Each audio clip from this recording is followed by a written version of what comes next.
the amount of child support, and the amount of temporary spousal support until she could stand on her own 2 feet financially, or until she married again. Maddie listened to her attorney's impassioned fight against the temporary nature of that last term. Helen Decatur, who'd known both Maddie and Bill practically forever, was a top-notch divorce attorney with a statewide reputation. She was also one of Maddie's best friends. And when Maddie was too tired and too sad to fight for herself, Helen stepped in to do it for her. Helen was a blonde barracuda in a power suit, and Maddie had never been more grateful. "This woman worked to help you through medical school." Helen lashed out at Bill, in her element on her own turf. "She gave up a promising career of her own to raise your children, keep your home, help manage your office, and support your rise in the South Carolina medical community. The fact that you have a professional reputation far outside of Serenity is because Maddie worked her butt off to make it happen. And now you expect her to struggle to find her place in the workforce? Do you honestly think, in 5 years, or even 10, she'll be able to give your children the lifestyle to which they've become accustomed?" She pinned Bill with a look that would have withered anyone else. His demeanor reflected a complete lack of interest in Maddie or her future. That was when Maddie knew it was well and truly over. All the rest, the casual declaration that he'd been cheating on her, the move, none of that had convinced her that it really was the end of her marriage. Until this moment, until she'd seen the uncaring expression in her husband's once warm brown eyes, she hadn't accepted that Bill wouldn't suddenly come to his senses and tell her it had all been a horrible mistake. She'd drifted along until this instant, deep in denial and hurt, but no more.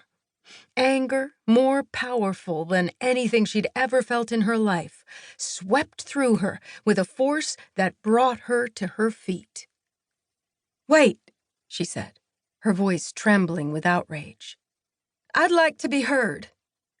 Helen regarded her with surprise, but the stunned expression on Bill's face gave Maddie the courage to go on. He hadn't expected her to fight back. She could see now that all her years of striving to please him, of putting him first, had convinced him that she had no spine at all, that she'd make it easy for him to walk away from their family, from her, without a backward glance.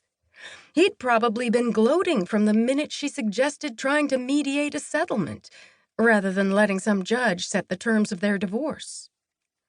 "You've managed to reduce 20 years of our lives to this," she said, waving the settlement papers at him. "And for what?" She knew the answer, of course. Like so many other middle-aged men, his head had been turned by a woman barely half his age. "What happens when you tire of Noreen?" she asked. "Will you trade her in, too?" "Maddie," he said stiffly. He tugged at the sleeves of his monogrammed shirt, fiddling with the 18-karat gold cufflinks she'd given him just 6 months ago for their 20th anniversary. "You don't know anything about my relationship with Noreen." She managed to smile. "Sure I do. It's about a middle-aged man trying to feel young again. I think you're pathetic." Calmer now that she'd finally expressed her feelings, she turned to Helen. "I can't sit here anymore. Hold out for whatever you think is right. He's the one in a hurry." Shoulders squared, chin high, Maddie walked out of the lawyer's office and into the rest of her life. An hour later, Maddie had exchanged her prim knit suit and high heels for a tank top, shorts, and well-worn sneakers. Oblivious to the early morning heat, she walked the mile to her much-hated gym, with its smell of sweat pervading the air. Sat on a side street just off Main, the gym had once been an old-fashioned dime store. The yellowed linoleum on the floor harked back to that era, and the dingy walls hadn't seen a coat of paint since Dexter had bought the place back in the 1970s.